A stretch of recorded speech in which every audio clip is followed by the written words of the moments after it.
Explain your self. എന്താണ് ഈ സാധനം ശരിക്കും? ഇത് ഫസ്റ്റ് തുടങ്ങിയത് ആ വർക്കാ തുടങ്ങിയത്. ഈ വർക്കല്ലേ? അതൊരു 8 മാസത്തെ പ്രോസസ്സാണ് ഇതല്ലേ? അപ്പൊ ആ ഒരു 8 മാസം എന്ന് പറയുമ്പോഴത്തേക്ക് ഫുൾ ഡേ ഇരിക്കണല്ല, ഇങ്ങനെ ടൈം എടുത്ത് ഒരു ദിവസം ചിലപ്പോ 3-4 മണിക്കൂറൊക്കെ ഇരുന്ന് പിന്നെ ഒരു ദിവസം ഗ്യാപ്പ് ഇട്ട് അങ്ങനെ മൂഡ് പോലെ ചെയ്ത് തീർത്ത വർക്കാ. അപ്പൊ അത് തീർത്ത് കഴിഞ്ഞപ്പോഴത്തേക്കും ഈ എന്റെ വർക്കില് റിയൽ ആയിട്ട് കല്ലും മണ്ണൊക്കെ വന്നു കഴിഞ്ഞിട്ടുണ്ടെങ്കിൽ എങ്ങനെ ഉണ്ടാവും എന്നുള്ളൊരു കോൺസെപ്റ്റ് നോക്കിയിട്ട് ഒരു എക്സ്പെരിമെന്റ് ചെയ്താണ് ഈ വർക്ക്. ഇതല്ലേ?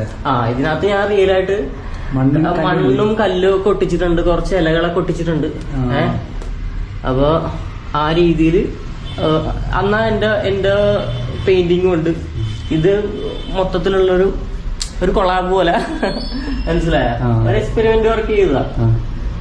അപ്പൊ അത് കഴിഞ്ഞിട്ട് ഇതായത് അതല്ലേ? അതും ഇതുവല്ലേ?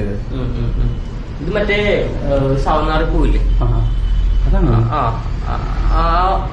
ആ ഒരു ടൈപ്പ് നല്ല ബാഡ് സ്മെല്ല് ഇതിനുണ്ട്. ഇതിനങ്ങനെ പറയും. ഒരു പിങ്കിഷ് കളറാണ്. പിങ്കിഷ് കളറാണ് അല്ലേ?